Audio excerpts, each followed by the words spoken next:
Hello everybody and welcome back to Let's Play Super Metroid. In the last part we beat up a giant ghost and a giant crocodile, now we're gonna continue onwards in this wrecked ship area thingy. Which now has power, because for some reason killing ghost octopi things do that. Okay. Also, I was actually incorrect in saying something last part. I said that this gap over here that I'm entering had something in it that was mandatory for plot. I was actually thinking of the door above it. My bad. We all make mistakes. Anyway, first off, I hate this room for one reason. Getting into this gap by just jumping is one of the most annoying things ever. Bomb jumping is the way to go for it, though. Also, fun fact, the robots in this room always reminded me of those little weird trash can gonk things from Star Wars New Hope. You know, I know they're just walking batteries or something. I haven't played the Battlefront games in a while, so I don't remember the exact specifics. And then I cut back to this room because this is where the next thing I want to get is. Which is a Super Messile. I almost said Super Metroid. Yes, we get a cartridge of the game in the game itself. It's like finding the Game Boy in Mega Man 7. Right below the Super Famicom. No, the Famicom in Junkman stage.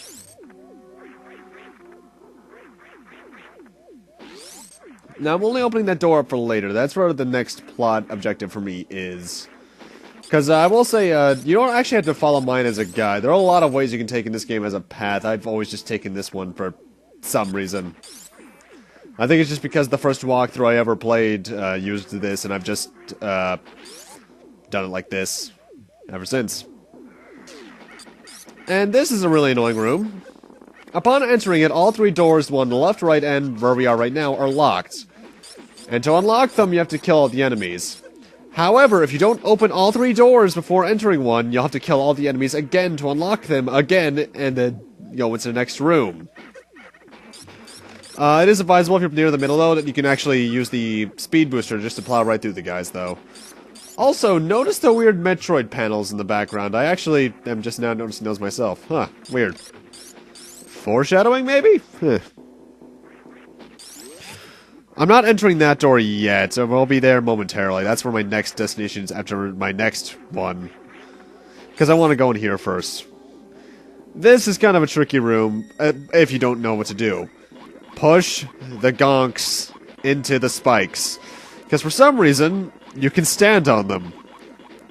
Because they only have one attack, and it's this pitiful little Rinka attack right out of Metroid 1. And honestly, they're no threat. The only really annoying thing about them is the sound effect they make when you shoot them.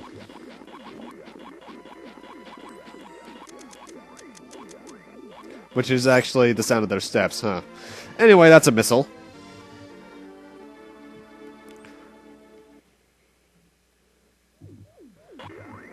It's a thing. I used a power bomb there for actual reason. I always get this area and a certain later area confused because I forget where my next, well, there's, I'm just gonna say right now, there's an area where you need to use a power bomb to blow an area where you find an item up, but I can never remember if it's that one or the next one, and I can tell you for a fact it is the next one I'm going to, when it comes to being indoors. Because now we're back outdoors. Also, I don't think I mentioned it at this point, but I really love the song that plays on the outside criteria areas. I think it's considered Samus's theme, but I'm not entirely sure about that. If you're wondering why I'm taking it kind of slow, there are two items to get out here. And to get one of them, you need one of these platform guys. So you can probably tell what I'm going to do.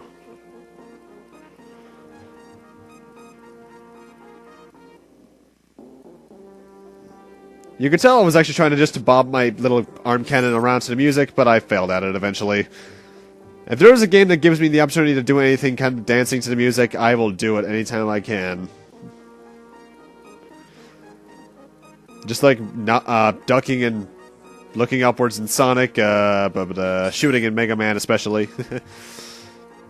Also, you might recall back when I fought Spore Spawn in part 2, I think that was? When I wall jumped off its corpse, it vibrated. If you freeze a midair enemy like these guys here, by the way, missile right there, that one's meanly placed because I can miss that easily if I make the jump wrong. Anyway, go back to the Spore Spawn thing. If you wall jump off these things when you freeze them in midair, they will also vibrate, which is realistic, I'll give it that. Another missile right there. I think I'm somewhere in the 170s at this point. Keyword there was think. And if you're wondering why I did a fade transition there, that's because it took me a minute and a half to get out of that damn crevice. Not because I got lost, but because I had trouble getting into the place, the little corridor I bombed open to get into where the missile was. I'm telling you, the morph ball is giving me some trouble this run for some reason. I think it's because I'm using a PlayStation controller for it. Oh, unique enemy here, right? By the way, this thing shares a color palette with Samus, and I'm guessing because of that, thinks we're one of its own kind of wants to mate or something. Either way, it's unique, and we just made our species extinct. We're good people. That is a lot of spikes. Mega Man would have no chance. Unless he had Hyper Chip. What was the name of Wire Sponge's weapon next to? I can't recall. It would work here, I suppose. Anyway, we got a Chozo set here, but it's not your average one. This one actually decides to walk. Admittedly, when I first played the game, I thought I would fight a Chorizo here, but no, thankfully it was not a Chorizo in that small of an area.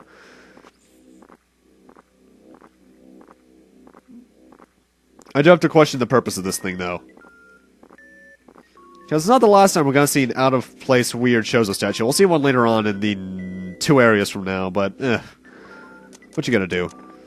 Anyway, we got a hidden area right below us, so go in here for another little hidden thing. The next mandatory plot power-up is in the room to the left of the statue, though. What we got here are some gonk droids we can knock into the spike pits in order to make them walkable on. Or able to be walked on. And we got a missile, however, that's not the main thing here. Place a power bomb. And then take a note from Michael Bay and blow everything up. Then get a speed boost ready and shine spark upwards. And we got a little power up thing here, which in this case is a reserve tank, number 3 of 4. Where is number 4? Where is number 4? Oh god. I'll find it.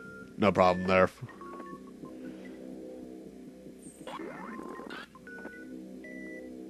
Sadly, this isn't one of the games that you can make the morph ball itself shine spark. That was introduced in Fusion, I believe.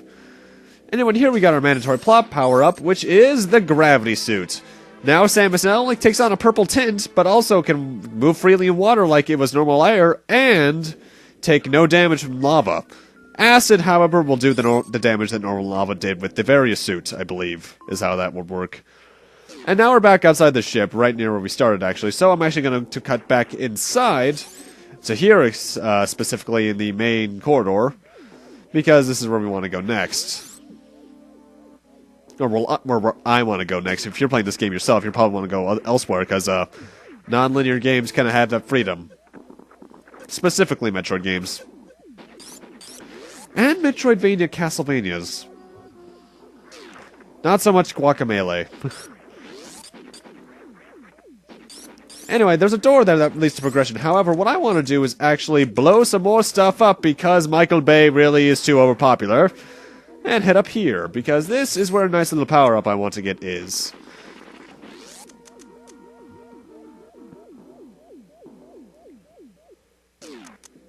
We got some water, but the main attraction here is these platforms that we saw back when we got the wave beam. If we do these 3 jumps and then grapple beam successfully, we get another energy tank. That is number, let's see, 1, 2, 3, 4, 5, 6, 7, 8, 9. Hey, my second favorite Final Fantasy. I should go play that again for myself, because I really do love 9. Yeah, maybe later. I have other things to do this Christmas break, because that just started 8 hours ago. It'll be Christmas Eve in an hour and a half. Booyah. And it's probably towards June at this point for you guys, so that's, it's quite the, contradiction of the weather there, isn't it? Yeah. Anyway, I was completely glazing over the past minute or so. we can now head down this passageway, which leads me to one of my least favorite areas of the game. In fact, it is my least favorite area of the game, but I'll get more to that once we actually get to the area. We also got this room, which is a weird little maze area that has multiple solutions, actually. Though the one I always take is to go into the water, get a power bomb out. And you might notice right in front of me, I'll show you with the x-ray scope right now, there is a hidden passageway right there. That's only leading us to what this next place is going to be like. In fact, get used to the sight of water. You're going to be seeing it a lot. Powerbomb that, and welcome to the next elevator. Which leads us to my least favorite area in the game. Ladies and gentlemen, welcome to Maridia, the waterlogged caverns. If you recall that glass tube we burst open a couple parts back, this is the area that's in. This place is really huge, really backtrack heavy, and not fun, honestly. Aside from the boss fight, which I might try to do a certain glitch on.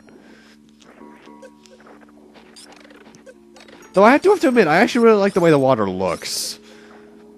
It's rare that a 2D game, on the Super Nintendo especially, can get water to look right. I mean, heck, look at Chrono Trigger and Final Fantasy VI. The water in those games look weird. But this, for some reason, captures part of it for some reason. Kind of reminds me of Wind Waker, too.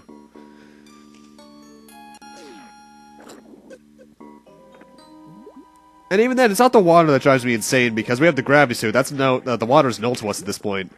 What really drives me insane is what we'll see in a minute or two, which is the sand. Ugh, it does not work with the jumping physics. Ugh.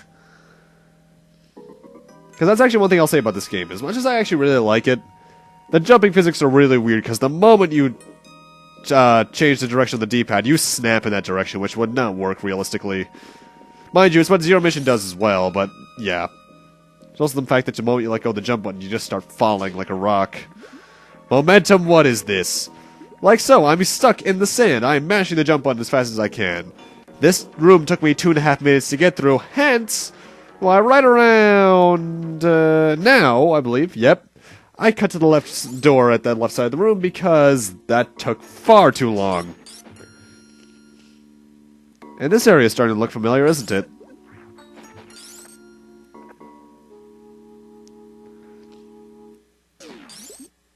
I don't want to be in this room yet.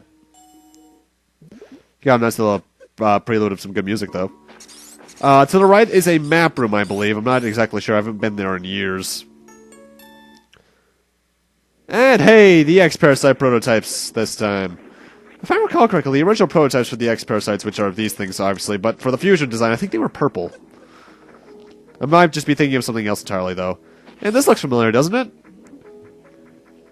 We have managed to make our way all the way back here. And I'm going to use this save room because I needed a convenient place to save again.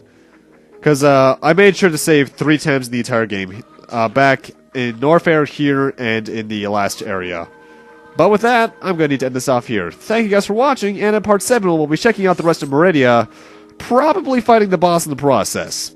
See you guys then.